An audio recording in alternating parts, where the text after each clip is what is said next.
Hey, I'm Eric the Pond Digger here, and you caught me on location building a waterfall. So what we're going to do is we're going to slow down for a couple minutes, and we're going to explain some of the styles of waterfall construction and tell you what we do to help naturalize everything.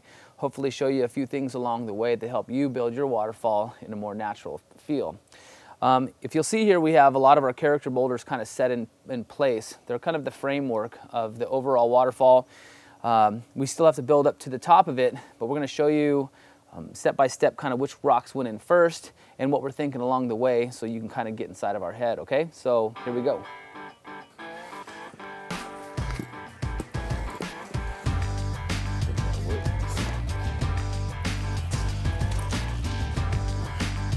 I like how these angles are connecting, so we're just going to pop this back. I'm not going to wait too long.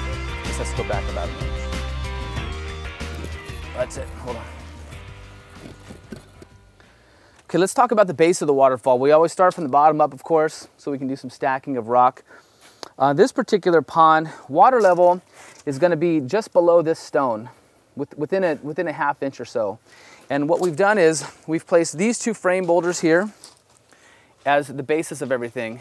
And we're going to try and get a longer, tall waterfall in between these rocks, and we'll have some kind of neat whitewater effect coming on over these guys. These particular stones right here, as the water splashes in here, you'll have more of a ripple effect coming through this small area and this small area on this side, but you'll see some water splashing on top of these as well. The cool thing about these rocks is we have this nice pink tone in there. It'll look real pretty when it's wet.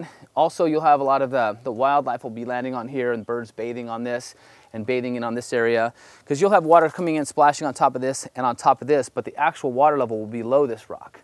So it's going to be a neat effect.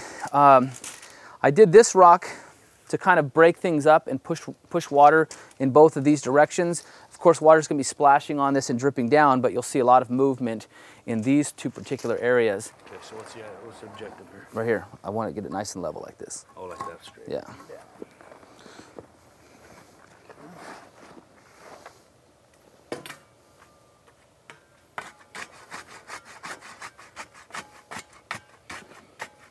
Hold on. Okay, that'll do. All right, when you're building a waterfall, I think one of the biggest tips I can give you for construction is sometimes you have to step back and take a look from across the yard, from the destination spot, and just reflect on the stones that you're setting and make sure it looks good from across the way. We're going to show you one more tip from back here. Before we even get the waterfall all the way up to the top, we're going to show you one little trick that we do to make it look good. Shit, I can get this myself. Do you want to get it? Okay.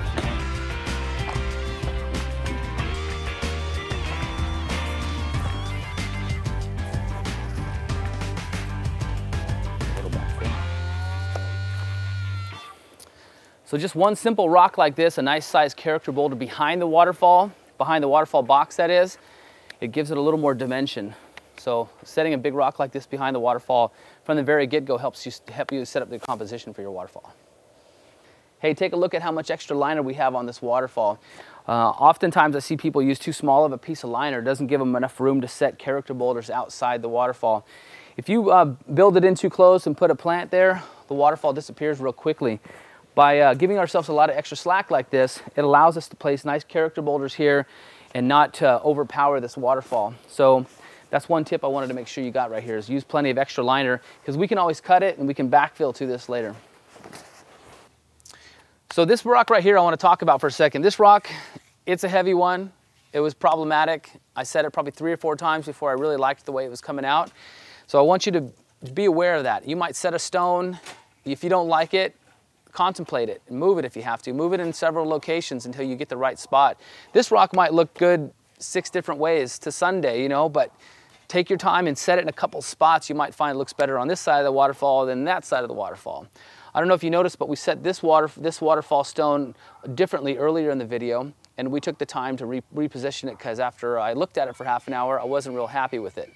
So another pointer, we're going to use, well, first of all, you see how big these rocks are. They're bigger character stones. We have a 30-inch waterfall distance from here to here, so we need some bigger stones to really set this off. If we used all rock, you know, in this size and stacked it all up, it just wouldn't look as natural.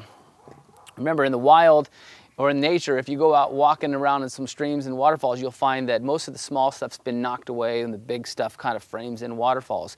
But we will use some smaller stuff like this to stack in up tight between here, and it'll be below this piece of slate. We're gonna use a small piece of slate, little skinny piece, and we're gonna frame this guy in right here. And on this side of the waterfall, we're gonna break the slate up. We're gonna break up the waterfall so it'll kind of rumble over this stone. But I want this section, about a 12-inch section, to have a nice shear to hit this guy, and then it'll bounce off again down into here. So those are some things we're gonna do, and I'm just gonna rock this in and see how it comes out.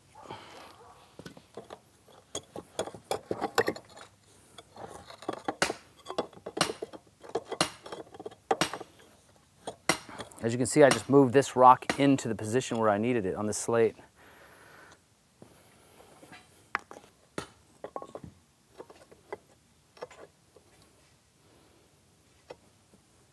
Connecting these rocks like this takes away from the fact that the slate's a skinny piece. But if you line these two guys up like that, it gives it a nice look, and the water will change a little bit. The difference from this point to this point will look a lot different. This will have more of a shear, and this water is going to pick up on this stone and break it up a little bit. If you have, right now I'm having trouble holding this piece of slate into place, so what I'm going to do is I'm going to set a rock right here, put some weight on the top, kind of hold it into place, and then I can step back and take a look at it and reflect from across the way. I want to point out just how important this little pebble right here is. It's about a half-inch cobble, half-inch by 1-inch cobble. And this rock wasn't quite sitting level like I wanted it to, the top end of it. And this one little rock is getting this to the right section. So actually this little piece right here is very important to the whole waterfall. You can just wedge it up, and then when I come back through with some expanding foam, I'll lock everything into place with the foam, and it'll solidify it and hold it nice and tight.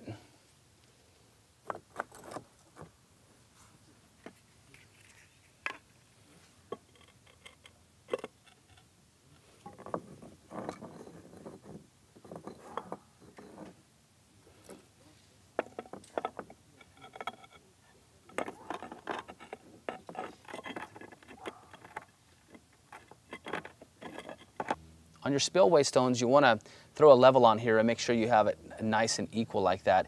If this is slightly out of level, you'll find more water coming out one side than the other. We want to maximize our flow from side to side and front to back. Also, take a note, this level is slightly tipped forward. It can be level or slightly tipped forward. We don't want it tipped back, otherwise the water coming off the edge is not going to be as dramatic.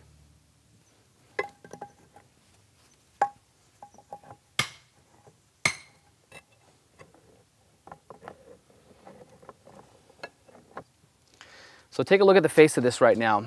Right now we have about the distance of my fingers like this. You'll have the water spilling off of this in one solid flow. It's going to come down, it's about 30 inches, and it's going to splash behind this rock and kind of froth a little bit. On this side, it's going to come off here, it's wider, and that's important too. You don't want to equal that. You don't want this distance and that distance to be equal on coming down. This section is going to be wider than my fingers. It's going to splash onto this and kind of go all over the place.